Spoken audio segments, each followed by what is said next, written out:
What happened on The View that Tuesday morning was something no one could have predicted. Not the hosts, not the audience, and certainly not Julia Roberts. Before I tell you exactly how America's Sweetheart shocked the entire studio and stormed off live television, make sure you hit that subscribe button so you don't miss the real stories Hollywood doesn't want you to hear. And tell us in the comments where you're watching from, because this is a story you'll want to follow to the very last second. Julia Roberts walked into the studio with that warm, unforgettable smile that has lit up movie screens for decades. She was there to promote her brand new Netflix drama about climate activists, a subject close to her heart. For the first 15 minutes, everything was pleasant and predictable. Whoopi Goldberg praised her work. The other hosts admired her career. Julia shared light-hearted behind-the-scenes stories, laughed easily, and charmed the audience just like she always does. But then, Behar decided to take the conversation in a direction no one saw coming. Her tone sharpened as she leaned in and asked, "Julia, you've been very vocal about climate change, which is great, but don't you think it's a bit hypocritical flying private jets while preaching about carbon footprints?" In an instant, the room changed. Julia's megawatt smile didn't fade completely, but it tightened just enough for the cameras to catch. Still composed, she replied evenly, "Well, Joy, I try to offset my carbon emissions and make conscious choices where I can. None of us are perfect, but we do our best." But Joy wasn't finished. She smirked, sensing she had found a crack to push into. "But isn't that just rich people buying their way out of guilt?" she pressed. "You have multiple homes, you travel constantly. Your lifestyle probably has the carbon footprint of a small country." The air in the studio grew heavier. This was no longer a friendly celebrity interview. It was becoming a challenge, maybe even an attack. Julia stayed calm, her voice steady. "I think we all have to balance our lives with our values," she said. "I use my platform to raise awareness and fund renewable energy projects." But before she could finish, Joy laughed and cut in. "That's what celebrities always say. I use my platform. But what you really do is lecture regular people about their SUVs while you fly to Cannes." Sunny Hostin tried to step in, urging the conversation back to safer ground. "Joy, I think Julia's activism has brought important attention to the issue." But Joy rolled right over her, clearly enjoying the confrontation. "Has it?" she shot back. "Or has it just made rich liberals feel better about themselves? It's easy to be an activist when you're worth hundreds of millions." For the first time, Julia's legendary composure began to show cracks. Her eyes sharpened. "Joy, I don't think you understand the work I actually do," she said firmly. "Oh, I understand," Joy replied quickly, her voice dripping with sarcasm. "You make movies about saving the planet, then go home to your compound that uses more electricity than my entire neighborhood. That's not activism, that's performance art." The tension was so thick you could almost hear hearts pounding in the studio. Sarah Haynes, sensing the danger, tried weakly to steer things back to safer territory. "Maybe we should talk about the film," she offered, but Julia had already straightened in her chair, her eyes flashing with something the audience had never seen from her before. "You know what, Joy?" Julia began, her voice calm but edged with steel. "You're right. I do have privileges, but at least I'm trying to use them for good. What do you use your platform for besides tearing people down?" The audience shifted in their seats. This wasn't the agreeable Julia Roberts they were used to. This was a woman drawing a line. Joy leaned forward, almost smiling now, sensing the heat of the moment. "I use my platform for honesty," she said sharply. "Something Hollywood could use a lot more of. You all pretend to care about causes while living lives that contradict everything you preach." Julia's voice rose slightly, but she didn't break eye contact. "I've spent millions of my own money on environmental causes. I've lobbied Congress. I've changed my entire lifestyle. What have you done besides sit in this chair and judge everyone else?" Alyssa Farah Griffin tried to mediate, speaking carefully. "I think both perspectives." "No," Julia cut her off, her voice suddenly firm and final. "There aren't two perspectives here. There's someone trying to help, and there's someone trying to tear down anyone who tries. That's not perspective. That's cruelty." Joy's eyes narrowed, her voice dropped lower, more pointed. "Oh please, save the victim act. You're not some noble crusader. You're an actress who plays pretend for a living and thinks that makes your opinions matter more." Julia pushed back her chair and stood up abruptly. Gasps rippled through the audience. "You know what, Joy? You're absolutely right," Julia said. "I do play pretend for a living, but at least when I pretend, I'm creating something. When you pretend to be a journalist, you're just destroying." A stunned silence fell over the table. Even Whoopi Goldberg's eyes widened. Julia's southern accent slipped through as her anger flared. "You sit here every single day judging people you don't know, situations you don't understand, lives you couldn't begin to comprehend, and you call it a job." Joy stood to, bristling. "I've been doing this for decades," she shot back. "Decades of what?" Julia fired back instantly. "Decades of bitterness. Decades of tearing down anyone who dares to succeed.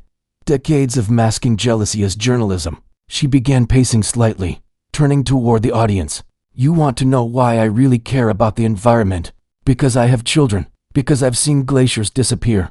Because I've watched forests burn. And yes, I have resources to help, so I do. That's not hypocrisy. That's responsibility." Her words hit like a hammer. "What you're witnessing," Julia continued, "is the moment when someone who's spent decades being gracious finally says, 'Enough.' This is the clash between people who build and people who only criticize. And it's exactly the kind of truth shows like this try to edit out." Joy tried to interrupt, but Julia's voice sliced through. "You call it criticism. But criticism would be discussing the effectiveness of carbon credits. What you do is character assassination. You didn't critique my environmental work. You called me a hypocrite and a fraud without knowing anything about what I actually do." Julia reached into her bag and pulled out her phone. "You want to talk about hypocrisy, Joy? Let's do it right now." She tapped her screen and held it up. "Here's you bragging about your vacation homes. Here's you showing off your luxury shopping sprees. Here's you mocking climate activists just last month. But I'm the hypocrite?" The audience murmured. Whoopi tried to jump in. "Julia, let's all just take a breath." "No, Whoopi," Julia said sharply, turning toward her. "I've been taking breaths for years. Every time I come on shows like this, I smile while people like Joy take cheap shots.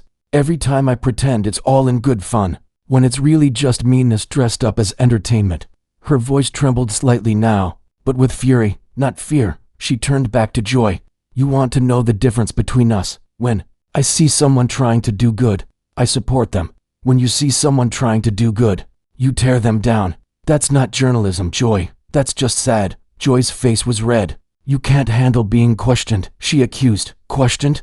Julia's voice rose higher than anyone had ever heard. "You didn't question me, Joy. You attacked me. You mocked my work. You reduced years of activism to a cheap punchline. That's not questioning. That's bullying." Security began to drift toward the stage. Julia noticed and laughed bitterly. "Oh, perfect. Call security on Julia Roberts, because God forbid someone stand up to Joy Behar. God forbid someone call out the toxic culture of this show." She turned to the other hosts. "How do you all sit here every day and enable this? How do you watch her tear down guest after guest and call it a conversation? Are the paychecks worth your souls?" Sunny Hostin tried to speak. "Julia, that's not fair." "Fair?" Julia spun on her. "Was it fair when Joy called me a hypocrite? Was it fair when she dismissed my life's work? Was it fair when she turned my environmental activism into a comedy routine? Where was your concern for fairness then?" She gathered her things, her hands shaking with controlled rage. "You know what? I'm done. I'm done pretending this is normal. I'm done smiling while bitter people diminish anyone who actually does something with their life." She started walking toward the exit. Joy called after her, running away. "When it gets tough, typical Hollywood." Julia stopped, turned back slowly, and delivered the knockout line. "You know what's typical, Joy? A woman who's contributed nothing to the world, spending decades criticizing those who have. A person so consumed by cynicism they can't recognize sincerity anymore. A talk show host who mistakes cruelty for cleverness." She looked directly into the camera. "To everyone watching, if you've ever tried to make a difference and been mocked for it, if you've ever been called a hypocrite by people doing nothing, keep going. The Joy Behars of the world will always be here, sitting on the sidelines, throwing stones at anyone actually in the arena. I'd rather be an imperfect person trying to help than a perfect cynic helping no one. And if that makes me a Hollywood hypocrite in Joy's eyes, I'll wear that label with pride." She walked off as half the audience jumped to their feet in applause. The show cut to commercial instantly. When they came back, Joy was gone. The remaining hosts stumbled through one last short segment before ending early. But the damage was done. Social media exploded. Within hours, #Julia Roberts was right was trending worldwide. The clip hit hundreds of millions of views in less than a day. Celebrities rallied behind Julia.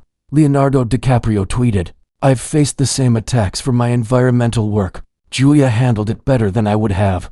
Meryl Streep wrote, "Watched a colleague get attacked for trying to save the planet. The real question is, what has Joy Behar ever done for any cause?" The backlash hit The View hard. Environmental groups condemned the show, sponsors pulled out. The network faced pressure to deal with the toxic culture. Joy tried to defend herself the next day, but without someone to attack, she seemed small, petty. Julia, meanwhile, posted a thoughtful message on Instagram. "I lost my temper yesterday," she wrote, "but I won't apologize for defending work that matters. We face a climate crisis.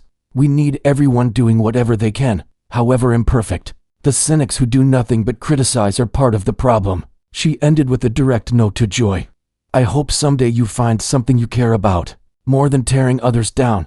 The world needs builders, not demolition experts." Months later, at an environmental summit, Julia referenced that day. "The biggest obstacle to progress isn't the people who oppose it," she said. "It's the people who mock anyone who tries." Joy Behar represents that cynicism, but cynicism is just cowardice dressed up as wisdom.